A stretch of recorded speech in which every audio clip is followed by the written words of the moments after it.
Representative Chip LaMarca from Broward County. Is this your district, or you include right here too? Oh, okay, good. Of course, I mentioned Andrew, who's the owner here of Wine Watch, and then we also have Christian. I'm sorry, the light isn't good. Christian Sloopy, CEO of Lake Ridge Winery and Vineyards. Did I say that one right? Sloop. Okay, thank you. Thank you for coming. And so they're going to say a few words. Before we get into the wine, point out, just to make a few comments on some other issues. 2 years ago, I vetoed the congressional redistricting map that the legislature passed. We ended up getting a different map. There was a lot of carping back then. A lot of media were saying somehow that map was not going to pass legal muster. There was a lot of gnashing of teeth about that. And so now, last night, there was a 3-judge panel, federal court, 3-0, upheld the map as being constitutional. And that's what we said would happen. And then in our state courts, the First District Court of Appeals upheld the map, and there'll be another review from the Florida Supreme Court, but I don't think you're going to see anything different than what's already been happening. And so, you get a lot of gnashing of teeth, you get a lot of people that try to offer analysis, and then once this stuff actually comes into, rubber meets the road, turns out they were full of hot air. But you don't see them go back and say, oh yeah, we were wrong about that. No, they just act like it never happened. The reality is, we were right in 2022 to veto the map. We were right to sign the revised map. And we were right when we said that they would be upheld in the courts as being constitutional. And so that's just where we are 2 years later. Another example of kind of the gnashing of teeth, yesterday it was publicized that Disney has agreed to drop all its claims against the state of Florida. And this was something that, going back 2 years ago, parents' rights in education, people were complaining. We've won on the parents' rights in education in the state of Florida. That is the law of the land, and that's something that parents appreciate. We also said that, in the state of Florida, we're the best state to do business in, but it's wrong to give one company all these special privileges that nobody else gets. And so we dissolved this anachronistic Reedy Creek district that was basically controlled by one company and imposed a state control board over that area. So now that's being governed for the best interests of the state of Florida, not merely for the best interests of one particular company.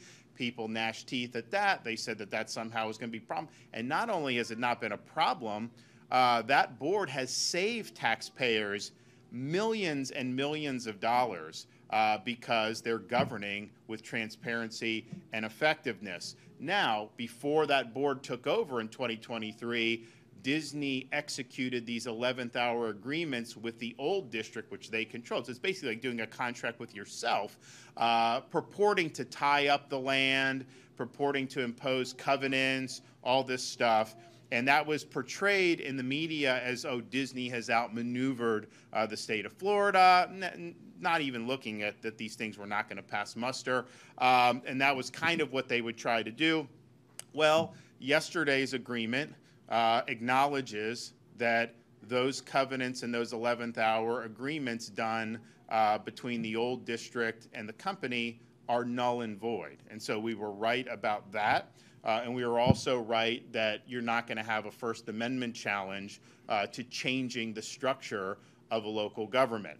So right on parents' rights, right on changing the local government, and right that all the covenants and development agreements done at the 11th hour are in fact null and void. You saw a lot of gnashing of teeth last year talking about, oh, these development agreements, how smart, all this other stuff.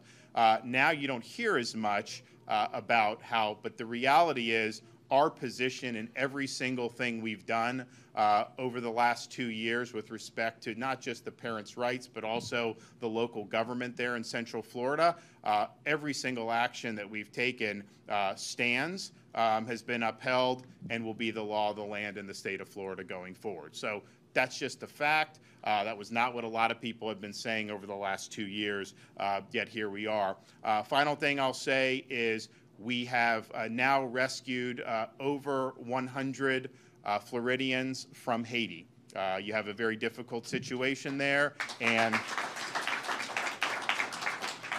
it's our view that if the federal government's not stepping up to do the job that you would expect to rescue American citizens, then by golly, we're going to go in there and help our people. We did it in Israel after the October 7th attack by Hamas, and we're now doing it in Haiti as that country never necessarily well run. There was always been a lot of problems, but it's gotten even worse in the last few weeks. So we're going to keep doing that as long as we think we have people in harm's way, and I'm happy to do that. And I thank the Florida Department of Emergency Management for stepping up and getting it done. And it's not just chartering a plane and an orderly people get on. I mean, there are people in situations that require assistance on the ground to be able to get where they need to go, and our guys have been able to do that. So I thank them very much for that, and I'm sure we're going to have more good news in the not-so-distant future.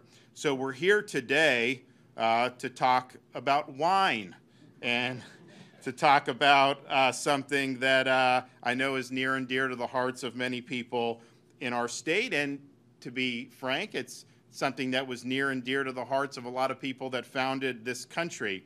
Historians say that wine was used to toast the signing of the Declaration of Independence. It's also been reported that George Washington would drink wine almost every evening. And as somebody who has often cited Washington's example as something that people in political office should follow, I knew that we had to work with the legislature to ensure that Florida was living up to those great traditions. And so what they were able to do in the legislature is look at laws in the state of Florida that were just anachronistic, that were not good for businesses like this, and not good for Florida consumers. And so that's why I'm signing the bill here today. Prior to signing this bill, a bottle like this was not able to be sold in a store like this in the state of Florida. And people need these for different. I asked, I was like, would people buy those? Because I mean, But yes, if you have a wedding, if you have a special celebration, there's definitely things to do. So now you can go all the way up. Is this the Nebuchadnezzar? This one right here? This is the Nebuchadnezzar. So you can go all the way up to 15 liters now in the state of Florida, and that's almost 4 gallons. So it was odd because I think you could have ordered that online, right, to be delivered. So there were ways that you could do. So there was really no public policy reason why we should have this regulation. And this is a regulation that was something that had been in place for many, many decades. And I know there have been a lot of folks in the legislature working on it. Chip LaMarca was one that's been working on this. You'd think this seems like common sense, right? It's not really that easy to do this. I mean, there were businesses that had developed around the old regime. And so when you try to make reforms, it just gets complicated in the legislative body. So as much as we look here and say, yeah, of course, it was actually not an easy lift. It didn't just happen. He worked very hard over a number of years to be able to get this done. But this is an example of us cutting unnecessary red tape and eliminating out-of-state regulations. We want our businesses to thrive. We want our consumers to be happy. And if that means they want to buy and sell a big old bottle of wine like this, then by golly, they're going to be able to do that in the state of Florida. So I thank everybody who's been involved in that. And I think no one better to come up and talk about what this will mean for this community and throughout the state than the man behind this in the legislature, Chip LaMarca. Come on up. Thank you, Governor. So I've been in the legislature 6 years and served in local government before that. And I think I will probably be known for freeing college athletes and freeing the grapes. But we did some great work with My Safe Florida Home with almost $500 million over the last few years in hardening homes and things like that. Before I start, and I'll be brief, I wanted to mention a few of the elected officials that are here that serve our community. Our newest elected official, Abby Stafford from my city, Lighthouse Point. Commissioner John Herbst from the city of Fort Lauderdale. And I think Commissioner John Brody was here from Coconut Creek. Somewhere back there. And also, we all know Shane Strum, who's doing a great job running our hospital system, and Bob Swindell at the Alliance. So this, as the governor said, this seemed like a really easy thing, right? We're just going to repeal this small part of licensing, and DBPR will take care of it. You can buy what you want to buy. And as the governor said, we'll say factions of lobbyists, factions of other consumer producers that didn't want you to buy something like this. But for many years, and I might have mentioned his first name last year when I closed on the bill and it still didn't pass, but this was the 5th year I ran the bill again, and this year, and now you have to actually use a bill slot. So I was committed to it, but Jason Unger and this year Jeff Aaron, both from Tallahassee, were very, very helpful on this, and I just want to thank you guys. But this is, as you can see, what we've orchestrated here when they said get some folks here, friends and family, but more importantly, this is an Italian-American owned business, an Italian-American governor, and an Italian-American state representative. So wine is a big part of our culture, whether it's the American side or the Italian side. I just want to thank the governor for being here, making this a special day for Andrew. Andrew Lampastone and I went to high school together. His late brother and I played in a rock band together, believe it or not, and we just have a lot of history, and people call this home on 7 days a week, but also on Saturday afternoons if you have a bottle of wine you want to do brown bag Saturday. Andrew's just really been a part of the community, and really the free market allowing to sell what should be, which is already legal, just in a different size, was where we were with this. So I just want to thank everyone for being here. Governor, I'm going to turn it back over to you. I think we're going to have the Secretary speak as well. Yeah, come on up. First, I want to thank the governor and you, Representative LaMarca, and your fellow legislators who worked on this bill. Under the governor's leadership, Florida continues to cut red tape and make it easier to do business in our state, which is also important to the department. So I want to give you one more round of applause, Governor, for your commitment to that. As the governor mentioned, the signage of HB 583 into law will allow Florida businesses to sell and purchase wine in glass containers up to 15 liters, as we're seeing here. And while wine lovers across the state rejoice that fact, I want to take a moment to emphasize just how impactful that is for Florida businesses. I have the pleasure of working with 1.7 million licensees, and not only does this bill create a potential cost savings for 51,000 DBPR licensees, it also allows Florida to be competitive with other states who are already selling wine in these larger quantities. When Florida's wine and spirits industry, it has a $10.2 billion impact.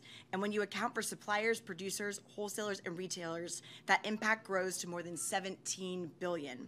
This industry is a major economic driver in our state, and with a governor who continues to make decisions that are good for business, I am confident we will continue to see our business climate and economy thrive. DBPR is committed to supporting the governor's efforts to continue making it easier to do business in Florida, and we look forward to continued growth of Florida's licensee base, including all of our spirit licensees, as more people and businesses move to Florida and as a result of our governor's business-friendly policies. Thank you for allowing us to be here, and looking forward to the bill signing. All right. All right, well, I just want to say I can't believe this day has finally come. You know, Chip, who I went to high school with, you know, we've been talking about this for years. And, you know, the fact that Florida is the #2 market in the country for domestic products. Of course, California is #1. They control 90% or more of all the wine that's grown in the country. We're the #2 market for imported wine products. Well, I mean, maybe #1 after they shut down New York. That was #1 for years. Florida may have eclipsed them for good. But at the end of the day, when you look at the 500 distributors, wholesalers, and the thousands of retailers like us, this is a huge economic impact. A lot of people may not think we're going to sell a lot of these big bottles. But if the 500 wholesalers just sell a dozen a year, and the thousands of retailers just sell 1 or 2 a year, that amounts to a huge economic impact. And hey, those 2 states I just mentioned have been allowed to sell big bottles for many years. So thanks for, yes, bringing us up to where we needed to be to compete with the big boys, California and New York, in terms of wine sales. So we really appreciate it, and thank you very much for coming here to sign the bill. This is the coolest thing that's happened at Wine Watch ever.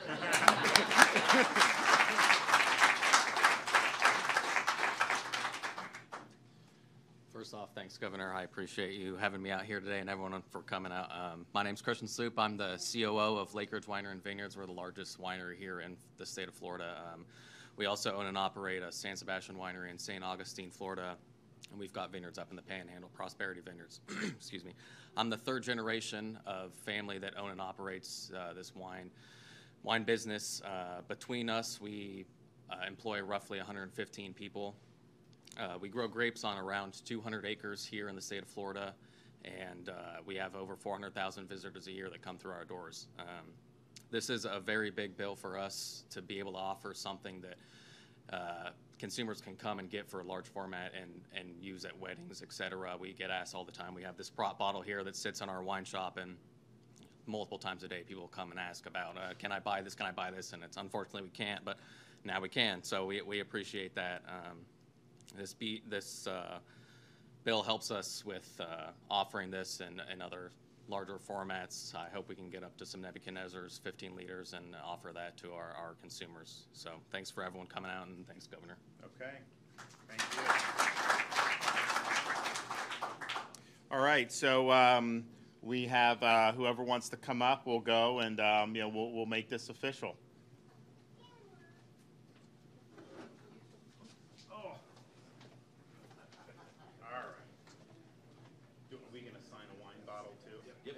Where's that at? Do you have it ready? It's that bottle with the roll. Okay. All right. So we'll tell you what, do you want to do that now or do it and show it off with the bill at the same time? Sure. Okay. All right. So I'll do this. Just sign that southern wrap off as well. Yeah. So just sign right on the top here. All right. Okay. Which one? This one? Yes, the large. You have, yeah. I can sign it wherever. Yes, sir. All right, we got that. I'm going to get you to sign this one. Why don't we do this for the gold one? Gold one? Oh, that's nice. All right. The Nebuchadnezzar. All right, leave it out here and we'll display it with everything else. All right. July 1st, I think. So today is the 28th, I think? Yeah.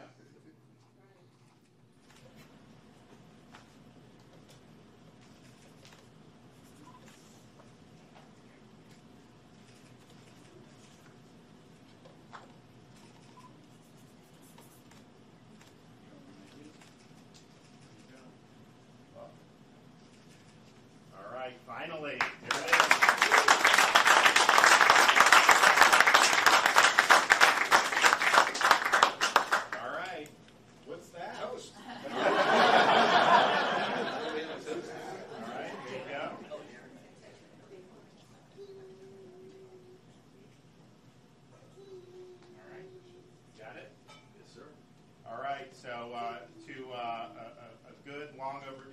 Legislation. It's also opening day, so best of luck to the Marlins and to the Rays this year.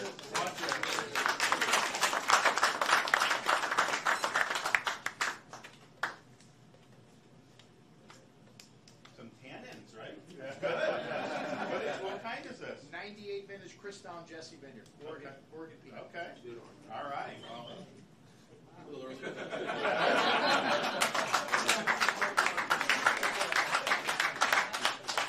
Usually not part of my morning routine, just so everybody knows. Me neither, Governor. Don't worry. It's all good. So we're excited about this. We think it's going to be good for the economy, obviously be good for these folks here. So congratulations to everyone involved, and take a few questions on my way out. Governor, Yes, sir. Pivoting to Disney, considering you kicked Mickey in the proverbial cheese puffs, how do you see your administration working with Disney now, and are you going to be taking your kids to Disney? So in terms of, it's interesting.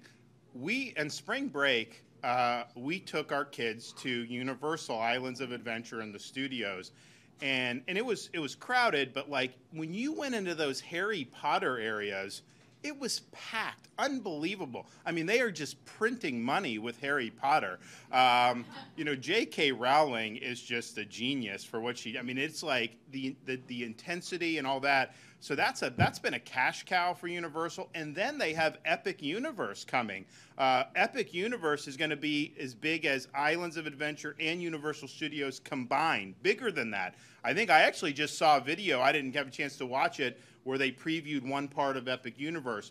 So they've really upped the game. So we are in a situation now where that district that includes Disney, that's not run by Disney. It's run by the state of Florida and through appointees for people that you've elected and then have turned around and exercised that appointment authority. And it's going to be governed not just based on what one corporation wants, but what's on the best interest of the community and the state. And I do think that we would like to see more development in that area. I think that I said yesterday, if Universal's doing this Epic Universe, Disney's probably going to have to answer that with something. So I think the board we have in place would be willing to negotiate that. Now, obviously, the district controls most of that land that Disney doesn't own, so there would need to be an agreement. But I think the state would make out very, very well if something like that happened. And so that's what we're going to be doing. But you know, there's financial. I mean, look, I'm like, you only live once, right? But like my kids, you know, we were in there. Harry Potter, you get a little tin of chocolate, and it's $30 for a tin of chocolate. Literally, the cashier's like, do you realize this is $30? Because I guess a lot of people get upset. I was like, you know, I didn't realize that, but I probably didn't assume anything else, so that's fine. And just nonstop with some of the stuff. So I think that there's some opportunities there for them to be able to do that, and I think and do it in a way that's going to be in the best interest of the state. But that district will be managed in a way that's going to pursue the state of Florida's best interest. And if we work together and have mutual interest, that's great, but we're not going to subordinate the interests of the state just to service one company. Those days are over. Governor, the Florida Supreme Court is supposed to be deciding the fate of abortion access in a matter of like minutes, potentially giving voters the right to decide. Do you believe that voters should be able to vote on this measure of abortion access? So anytime you file those amendments, you know, there's certain rules that you have to follow, and I know there's been a lot of litigation over that. It's not been something I've been a party to, but our Attorney General, I think, has handled that very ably, and I think that she's made arguments that have been very compelling. So we'll have to see what ends up happening, and then we'll go from there. Yes, sir. You've had a lot of victories lately that you pointed out. That the Babylon Bee even ran a satire article that went viral, saying that you had been kicked out of the Republican Party for having too many victories. So my question is has anybody in the Republican Party reached out to you? Because they seem to have some problems having these legal victories. And what advice would you give to them? Well, look, I mean, you know, it's interesting. You look at what's happening in D.C., Republicans have gotten nothing done up there.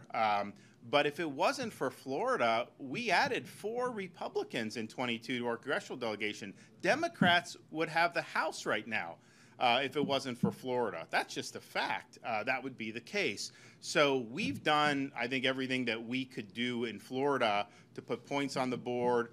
Obviously, you see the party expanded. Heck, we have Republicans getting elected in various parts of Broward, which people didn't think were possible. You look at Miami-Dade, what happened in 22 there. So this state has moved, I think, in the direction that Republicans have wanted to see all states move. And we're really the model about how you get that done. That is not necessarily something that I think has been replicated in other states. I think other states have actually tried to go about it in a different way, and they're free to do that. But our model obviously works, and what it works is it's not based on, oh yes, we're doing, you know, this lever of the party, or we're trying to do this voter registration drive. Like, I'm not saying that doesn't matter, but our movement here in Florida has been driven by results, and it's been driven by doing things that people want to see done. I mean, just yesterday I signed a bill to say, you know, if someone takes over your house, like if you're gone for summer vacation, they take over your house, you show up, you get the sheriff to kick them out. They don't get to assert rights against you. I mean, what world are we living in where you're incentivizing that behavior? So this is just common sense.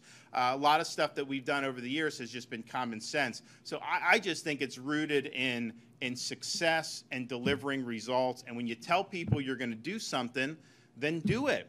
And sometimes I'll get asked questions, oh, you know, what about this, what about that? And if I don't think I can get it done, I don't make a promise on things. If I know I can get it done, then I'll say, here's what I'm going to do. And then I go and say, okay, I made that promise, I got to do. I look in Washington, all these guys ran saying we have so much debt, the government's spending too much money. And then what have they done? They just turned around, they did a massive spending increase that's going to add more to the debt. It's not going to help with inflation. It's funding all of Biden's open border policies. So I think that's bad in of itself. But what happens is when you govern in a way that's contrary to how you campaigned and what you told the voters you're due, that creates dissatisfaction. And I think that there's a lot of that with Republican voters across the country right now. I think Florida is one of the exceptions, and there's been other states, you know, that have done good things. But I think we've been the leader on all this stuff. So just produce results. That's really the way that you do. And we were talking about some of the business and all this other stuff. California has the highest unemployment rate in the country. They should have the lowest. They have such a, it's a naturally beautiful state, wine industry, all these other things. We have the lowest unemployment rate amongst large states. Miami-Dade, it's like as low as it's probably ever been. But that is as a result of having good policies. And oh, by the way, in the most recent budget, which I haven't signed yet, but we will over the next couple months, we have another $500 million dedicated to accelerated debt repayment for the state's debt. So as Washington's adding more to the debt, not only are we reducing our debt in Florida, we're accelerating the repayment to where we're able to purchase some of these bonds on the open market at reduced prices, essentially. And so we have the lowest per capita debt in the entire United States of America amongst all 50 states. That is success. That's people see that and they know, yeah, you guys don't have an income tax, which is great, but there would never be a need to have an income tax here because we're not like Illinois where you're a fiscal basket case and you have all these unfunded liabilities and you're running up a lot of debt. Governor, a mile from here, there is a growing homeless camp along I-95 in the rail station. You have homeless living in tents, cars, RVs, and even a sailboat. And it's right next to a very modest working class neighborhood. Literally 2 lanes across from the backyards of these homes. Well, how can we protect our own neighborhoods while we wait for the enforcement and all the legal wrangling over the recent legislation you signed? Help is on the way. Our legislation is speaking to exactly the concern that I think your question evinces, is that this has an impact on our communities. What they have done in San Francisco and Los Angeles, first of all, that's not even good for the homeless. That is indulging in the behavior that's causing the epidemic.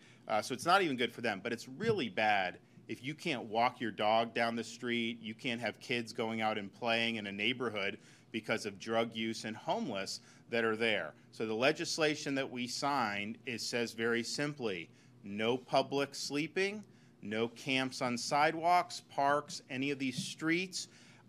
You have a right as a Floridian to live your life without having that impinge on you. And it's the local government's responsibility to ensure that those homeless can be removed to a shelter, and if they run out of shelter space, in an area that is not going to impact the general public, because it hurts property values when this stuff happens. It obviously increases crime and criminal activity. So we are trying to structure this in a way that is going to compel local governments to put their citizens first and to put the law-abiding, productive citizens first and the families first. And if we do that, we're going to do much better. This is a cutting-edge piece of legislation that we did. No one else in the country has done it. And I do understand there are pockets in Florida where we see this. It is not at the scale of a New York or California. In fact, our homeless population has declined by, I think, 11% over the last 5 years. Most of these other places have skyrocketed. But I think it's smart that we're looking at it to make sure that we don't end up going down that road. Same thing with the squatters. The squatters has not been a huge issue in Florida. There have been issues, and we had some people talk about it at the press coverage yesterday. But I think mostly it's how does that get weaponized in some like a New York or a California against homeowners, and it is being weaponized. So we put legal protections to basically say that's not going to happen in the state of Florida. You show up, and especially in South Florida where we have a lot of seasonal residents, someone goes and they go back up to New York for the summer, or they go back up to Pennsylvania or something, and then they come back and somebody's in their condo or their home. You call the sheriff and remove them immediately. That should be the remedy. Shouldn't have to spend 7 months in a legal proceeding to try to figure out whether you can get your own property back.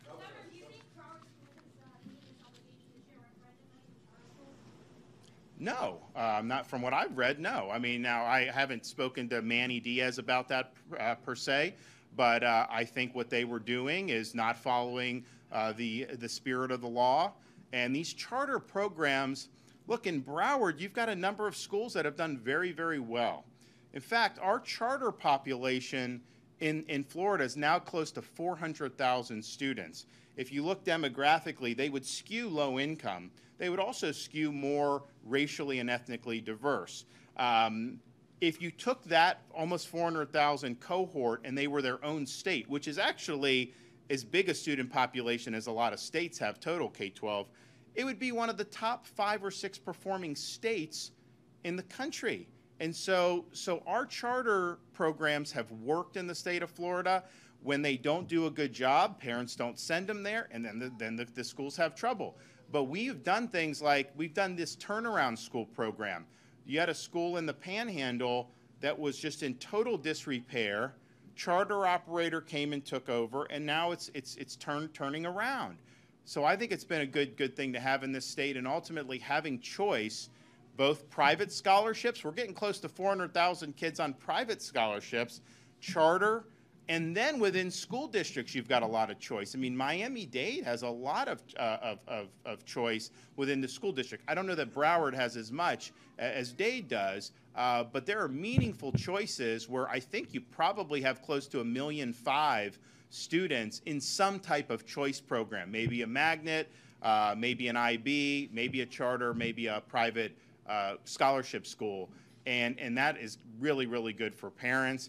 And I do not envy any politician at this point in Florida who's going to try to do this teacher union's bidding and say they want to take away those choices for parents. I think that's a loser politically, and I think it should be a loser. Thank you. Appreciate you guys.